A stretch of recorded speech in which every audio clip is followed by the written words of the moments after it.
வாழ்க வையகம், வாழ்க வையகம், வாழ்க வளமுடன். வேதாத்ரி மகரிஷி அவர்களின் நாள் ஒரு நற்சிந்தனை. நாள் மே 4. தலைப்பு அருகுணச் சீரமைப்பு. அருகுணம் என்பது காமம், குரோதம், லோபம், மோகம், மதம், மாச்சரியம் என்ற பெயர்களில் வடநூலார் குறிப்பிட்டுள்ள அறுவகை மனோநிலைகள். இவை தமிழ் மொழியில் முறையே பேராசை, சினம், கடும்பற்று, முறையற்ற பால் கவர்ச்சி, உயர்வு தாழ்வு மனப்பான்மை, வஞ்சம் என விளக்கப்படுகின்றன. இவை எல்லா உயிர்களிடத்தும் அமைந்துள்ளன. மனிதனிடம் இந்த மனோநிலைகள் எழுச்சி பெறும்போது தீய செயல்களை செய்து விடுவான். அதனால் பொருள் அழிவும் மகிழ்ச்சி இழப்பும் விளையும்.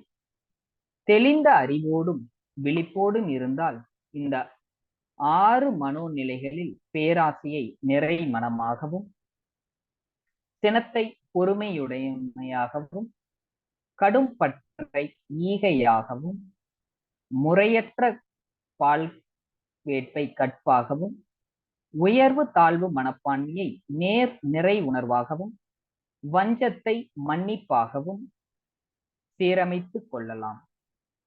தனக்கும் பிறருக்கும் தற்காலத்திலும் பிற்காலத்திலும் அறிவிற்கும் உடல் உணர்ச்சிக்கும் வருத்தம் இயலாத அளவிலும் முறையிலும் செயலாற்றி இன்பமாக வாழலாம்.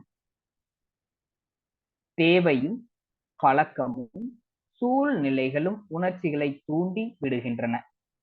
அனுபவ நினைவுகளும் சிந்தனையும் தெளிவும் அளிக்கின்ற நல்ல முடிவை கொண்டு உணர்ச்சிகளை ஒழுங்குபடுத்திக் கொள்ளும் திறனே அறிவு எனப்படும்.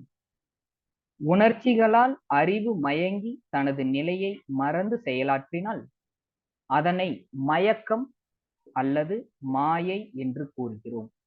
அறிவு நிலை குலைந்த மயக்கத்தில்தான் தீய செயல்கள் விளைகின்றன. அருட்தந்தை